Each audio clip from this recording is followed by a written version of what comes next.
Hello everyone, welcome to new video. आज के इस वीडियो में आप इनको गुणनखंड ज्ञात करना सिखाएंगे और ये गुणनखंड का आज लास्ट वीडियो है, क्योंकि मैं 3 वीडियो आपको इससे संबंधित बता चुका हूँ गुणनखंड के। यानी आज आपके प्रश्न समाप्त हो जाएंगे। यहाँ पर देखिए प्रश्न क्या है, यक्स है, फिर इस ब्रैकेट में यक्स प्लस 7 है, +4 लिखा है, फिर इस ब्रैकेट में यक्स प्लस 7 है। जब भी ऐसे प्रश्न है तो आप दो तरीके से सॉल्व कर सकते हो। दोनों तरीका आपको बताएंगे जिससे आपको पूरी जानकारी मिले।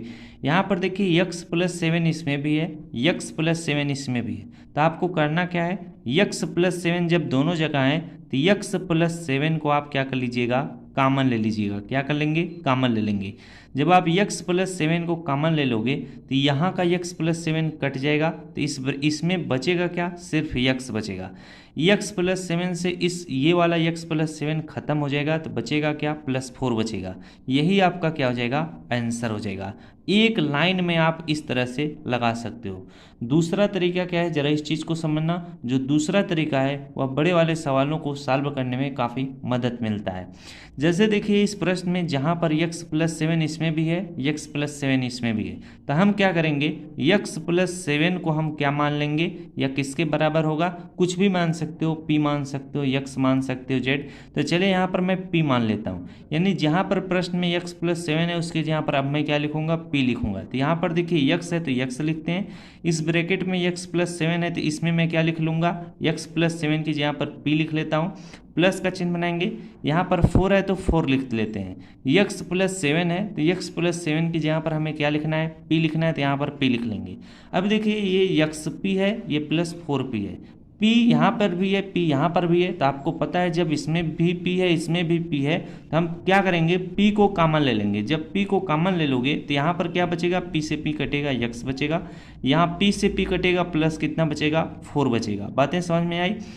तो आप देखिए अब आपको करना क्या है, P हमने किसके माना था, यक्स प्लस 7 बराबर P माना था। यानी यक्स प्लस 7 जो है वह P के बराबर है, और जो P है P बराबर क्या हो जाएगा, यक्स प्लस 7। अब जहाँ पर P आप लिखे हो उसकी जहाँ पर क्या लिख लेना है, यक्स प्लस 7। तो ये P है, P की जहाँ पर हम यक्स प्लस क्या लिख लेंगे, 7 लिख लेंगे। इसके बाद यक्स प्लस 4 ब्रैकेट में यक्स प्लस 4 लिख लेंगे। यही आपका क्या हो जाएगा, आंसर हो जाएगा। ये थोड़ा आपको बड़ा तो लग रहा है, लेकिन आपके किताबों में इसी तरीके से दे देता है कि आपको इस वाले रूल से सॉल्व करना है। तो दोनों तरीका आप लगा सकते हो, दोनों तरीके से आपका आंसर सेम निकलेगा और सही निकलेगा। चलिए अगला टाइप का प्रश्न कराते हैं। अगला प्रश्न देखिए दूसरा है, 2y, फिर इस ब्रैकेट में y प्लस 5 है, -3, फिर इस ब्रैकेट में y प्लस 5 है। यहाँ पर देखिए इसमें भी y प्लस 5 है, इसमें भी y प्लस 5 है। तो आप क्या कर सकते हो, डायरेक्ट आप y प्लस 5 को आप कॉमन ले सकते हो। जब इसे आप कॉमन ले लोगे, y प्लस 5 से y प्लस 5 कट जाएगा, तो यहाँ पर बचेगा क्या, 2y बचेगा। y प्लस 5 से ये y प्लस 5 कटेगा, तो यहाँ पर माइनस क्या बचेगा, 3 बचेगा। एक ब्रैकेट में y प्लस 5 और दूसरे में 2y माइनस 3। यही आपका फाइनली क्या होगा, आंसर होगा।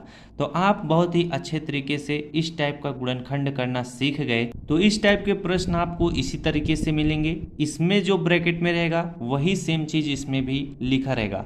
अब इसको मैं आपको जो सेकंड मेथड बताया था उस तरीके से भी सॉल्व कर सकते हो। यानी y प्लस 5 को आप या तो p मान सकते हो या कुछ और भी मान सकते हो, जो भी आपकी इच्छा करे। आराम से जब सॉल्व करोगे तो यही आपका भी आंसर निकल आएगा। चलिए मैं आपको क्वेश्चन अब चेंज करता हूँ, अगला टाइप सिखाता हूँ। अगला प्रश्न देखिए सेम उसी तरीके से है, बस अगर पावर लगा देगा तो बहुत सारे बच्चों को नहीं समझ में आएगा कि ये प्रश्न कैसे सॉल्व होगा, क्योंकि वो इस तरह का प्रश्न करना सीखे ही नहीं रहेंगे तो कैसे होगा। ये देखिए यक्स -4 है, इसमें आपको करना क्या है, जहाँ पर देखिए इसमें भी यक्स -4 है, इसमें भी यक्स -4 ही है। जब भी इस टाइप का प्रश्न आएगा तो सेम इसी तरह से रहेगा। जो चीज़ ब्रैकेट में इसमें लिखा रहेगा वही इस ब्रैकेट में भी लिखा रहेगा। तो आपको करना क्या है, इसमें यक्स -4 को हम क्या मान लेंगे, या किसके बराबर होगा, या p के बराबर होगा। आप कुछ भी मान सकते हो, ABC।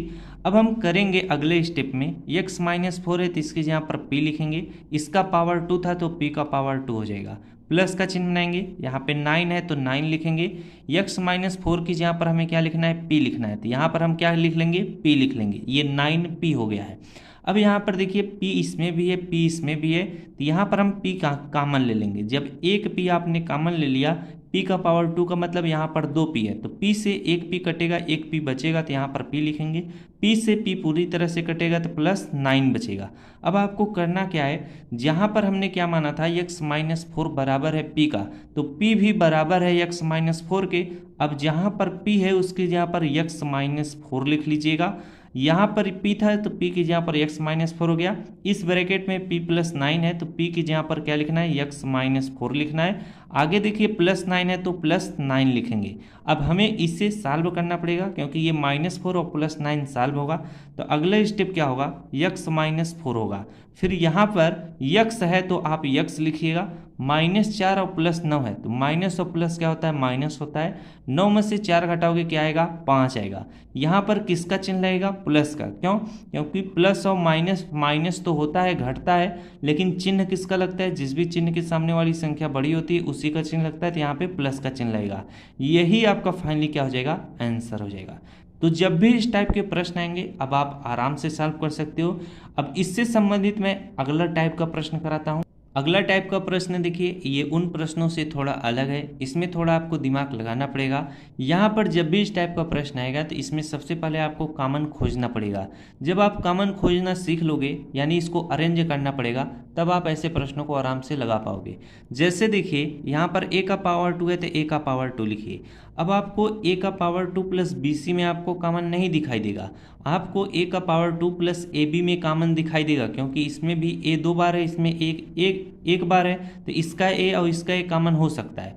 यहाँ पर देखिए bc है, यहाँ पर क्या है, ac है, तो यहाँ पर c है, यहाँ पे भी c है, तो ये भी क्या हो जाएगा, कॉमन हो जाएगा। इस तरह से खोजना पड़ेगा।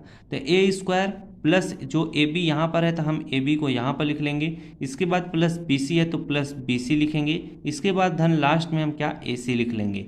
अब इसमें और इसमें कॉमन क्या है, इसमें और इसमें कॉमन ए है तो हम ए को कॉमन ले लेंगे। ए से इसका एक ए कटेगा तो ए बचेगा, ए से ए पूरी तरह से कटेगा तो प्लस बी बचेगा। अब यहाँ पर देखिए, यहाँ पर सी है, यहाँ पे भी सी है, तो प्लस सी हम क्या कॉमन लेंगे। सी से सी कटेगा तो यहाँ पर बी बचेगा, सी से सी कटेगा प्लस ए बचेगा। अब आपको ध्यान देने योग्य बात क्या है, ये देखिए ए प्लस बी है, ये क्या है, बी प्लस ए है। आपको कुछ दिखाई दे रहा होगा, ये ए प्लस बी है और इसी को ठीक उल्टा लिख दिया है बी प्लस ए। बातें समझ में आ रही हैं, तो इसको भी आप अरेंज कर सकते हो। जैसे ए है तो ए लिख लेना, फिर इसके बाद ए प्लस बी इसमें तो ए प्लस बी लिखना, यहाँ पर प्लस का सी लिखना। इसके बाद जो बी प्लस ए लिखा है तो इसे आप ए प्लस बी लिख सकते हो। जब ये प्लस में रहते हैं तो कोई दिक्कत नहीं होता है, आप इस तरह से बदल सकते हो। ये सी लिखा हुआ है, यहाँ पर आप बड़ा सा ब्रैकेट लगा देना, क्योंकि सी भी क्या ब्रैकेट की ही तरह दिखाई दे रहा था। इसमें देखिए इस में भी ए प्लस बी है, इसमें भी ए प्लस बी है। हम करेंगे क्या, ए प्लस बी को कॉमन ले लेंगे। ए प्लस बी जब कॉमन ले लेंगे तो ये खत्म हो जाएगा, यहाँ पर क्या बचेगा, ए बचेगा। ये भी ए प्लस बी खत्म हो जाएगा, प्लस सी बचेगा। यही आपका फाइनली क्या हो जाएगा, आंसर हो जाएगा। तो जब भी इस तरह का प्रश्न आएगा सेम इसी तरीके का आप प्रयोग करके आराम से सॉल्व कर सकते हो। चलिए नेक्स्ट प्रश्न कराते हैं। अगला प्रश्न है, देखिए काफ़ी खतरनाक प्रश्न है, इस प्रश्न को ज़रा ध्यान से समझिएगा। प्रश्न है 3x का पावर 2 माइनस बी एक्स का पावर 2 प्लस बी वाई का पावर 2 माइनस 3y का पावर 2। इसमें देखिए x का पावर 2 है, इसमें भी x पावर 2 है, तो इसमें आप x का पावर 2 कॉमन ले सकते हो। यहाँ पर देखिए y का पावर 2 है, यहाँ पर भी y का पावर 2 है, तो इसमें भी आप y का पावर 2 कॉमन ले सकते हो। लेकिन अगर आप इस तरह से करोगे तो गलत हो जाएगा। क्यों, क्योंकि आप अभी नहीं जानते हो, इसीलिए आपसे गलतियाँ हो जाएंगी। यहाँ पर देखिए 3x का पावर 2 है तो आपको इस तरह से 3x का पावर 2 लिखना है। इसके बाद आप इसमें कॉमन मत बनाइएगा, ये जो माइनस 3y का पावर 2 है इसमें कॉमन बनाना। क्यों, क्योंकि यहाँ पर 3 है, यहाँ पर भी 3 है, इसमें कॉमन हो जाएगा। तो ये जो माइनस 3y है इसको इधर लिख लेना, माइनस 3y का पावर 2। अब यहाँ पर देखिए माइनस बी एक्स पावर 2 बच रहा है तो आप माइनस बी एक्स का पावर 2 लिखिएगा। फिर प्लस बी वाई का पावर 2 बच रहा है तो प्लस बी वाई का पावर 2 लिखिएगा। यहाँ पर देखिए माइनस जो है वह प्लस को क्या कर सकता है, माइनस बना सकता है। बातें समझ में आ रही हैं। अगर जिसको न समझ में आए जो मैं कहना चाह रहा हूँ कहाँ पे गलती होगा, पहले ध्यान से इस चीज़ को सीखना, फिर आप अपने से क्या इसमें और इसमें कॉमन लगाना, इसमें और इसमें कॉमन लगाना, तब आपको समझ में आ जाएगा। जैसे देखिए ये जो मैं पहला वाला बताया था ना, ये ए प्लस बी था, और ये क्या, ये ए प्लस बी था, ये बी प्लस ए था। ये प्लस में थे तो इनको आप उल्टा पुल्टा कर सकते हो। ए प्लस बी था तो ये यहाँ पर मैंने बी प्लस ए को ए प्लस बी लिख दिया। लेकिन यहाँ पर क्या आ जाता, अगर ए प्लस बी ए होता और ये क्या होता, बी माइनस ए होता, तब आप इसे ए माइनस बी कर देते या ए प्लस बी, तो गलत हो जाता। इसीलिए मैं कह रहा हूँ ध्यान से समझिएगा।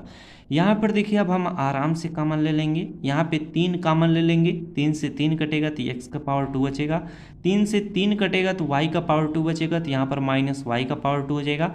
अब यहाँ पर जरा ध्यान देना, b इसमें भी है, b इसमें भी है, तो यहाँ पर माइनस का चिन्ह है तो माइनस लगाना, b है तो b लिख लेना। अब यहाँ पर माइनस b आप कॉमन ले चुके हैं, तो माइनस माइनस से प्लस हो जाएगा, b से b खत्म हो जाएगा, तो यहाँ पर x का पावर 2 बचेगा। ये माइनस है, ये प्लस है, माइनस और प्लस क्या होगा, माइनस होगा। b से b कटेगा तो y का पावर यहाँ पर क्या बचेगा, 2 बचेगा। बातें ध्यान में आई कि नहीं? जब माइनस वाला आ जाता है तो यही सारी समस्याएं होती हैं। बच्चे डायरेक्ट b से b काटते, यहाँ पर माइनस x का पावर 2 इस तरह से लिख देते हैं, तो गलतियां हो जाती हैं। मैंने आपको क्या समझाया, यहाँ पे माइनस का चिन्ह था, माइनस लिखना, b दोनों जगह में था, b को कॉमन लिया, माइनस और माइनस प्लस हो जाएगा, b से b क्या हो जाएगा, कट जाएगा, तो x का पावर 2 बचेगा, माइनस और प्लस क्या हो जाएगा, माइनस हो जाएगा। यहाँ पर देखिए गलती यही कर देते, यहाँ पे प्लस लिख देते। बातें समझ में आई? तो माइनस और प्लस माइनस हो गया, b से b कट गया, y का पावर 2 बच गया। अब जरा ध्यान देना, यहाँ पर x पावर 2 माइनस वाई का पावर 2 है, वही चीज़ इसमें भी है, तो हम क्या करेंगे, कॉमन ले लेंगे, x पावर 2 माइनस वाई का पावर 2। जब आप कॉमन ले लोगे तो ये पूरी तरह से कटेगा, यहाँ पर क्या बचेगा, 3 बचेगा, ये भी पूरी तरह से कटेगा, माइनस भी बचेगा। यही फाइनली आपका क्या होगा, इस प्रश्न का आंसर होगा। तो काफ़ी खतरनाक प्रश्न था, आप लोग ध्यान से देखें। अगर आप डेली प्रैक्टिस करोगे तो आपको समझ में जरूर आएगा। वैसे मैं इतना आराम से बताता हूँ कि एक ही बार में हर एक बच्चे को समझ में आ जाना चाहिए। अगला प्रश्न है, देखिए जब भी इस टाइप का प्रश्न देगा, बोलेगा कि गुणनखंड की सहायता से मान ज्ञात कीजिए। तो गुणनखंड की सहायता से कैसे मान ज्ञात होगा, ध्यान से समझना। 10 गुणे 40 है, धन 10 गुणे 60 है, यहाँ पर भी 10 है, यहाँ पर भी 10 है, तो आप 10 को आराम से कॉमन ले लेना। 10 से 10 कटेगा, यहाँ पर बचेगा 40, 10 से 10 कटेगा, बचेगा यहाँ पर कितना, 60, बीच में प्लस का चिन्ह है तो प्लस क्या बचेगा, 60 हो जाएगा। अब आपको करना क्या है, 10 है तो 10 लिखना। अब अगर 40 और 60 जोड़ोगे कितना आएगा, 100 आएगा। अब ब्रैकेट के बीच में कोई भी चिन्ह नहीं है तो गुणे का चिन्ह हो जाएगा, 40 और 60 कितना हो जाएगा, 100 हो जाएगा। अब आप आराम से गुणा कर सकते हो, 10 गुणे 100 करोगे तो कितना आएगा, 100 है तो 100 इस तरह से आराम से लिख लेना। अब एक यहाँ पर देखिए एक शून्य है तो बस एक शून्य इस तरह से बढ़ा देना, यही आपका क्या हो जाएगा, आंसर हो जाएगा। आशा करता हूँ मेरे द्वारा बताया गया तरीका हर एक प्रश्न भी आपको समझ में आया होगा। जो मैं समझाने का प्रयास किया वो भी आप समझ गए होंगे। तो मिलते हैं नेक्स्ट वीडियो में किसी अन्य जानकारी के साथ। डेली देखिए इसी टाइम वीडियो आपको मिलता रहेगा। आप चैनल को जरूर सब्सक्राइब कर लीजिएगा। छोटी से छोटी बड़ी से बड़ी जानकारी आपको मिलते रहेंगी। जब डेली आप प्रैक्टिस करते रहोगे हमारे साथ, आपका मैथ एक दिन आसानी से मजबूत बन जाएगा। यानी मैथ में आपकी पकड़ मजबूत हो जाएगी, मैथ आपको समझ में आने लगेगा। मिलते हैं नेक्स्ट क्लास में। Thanks for watching. I love you.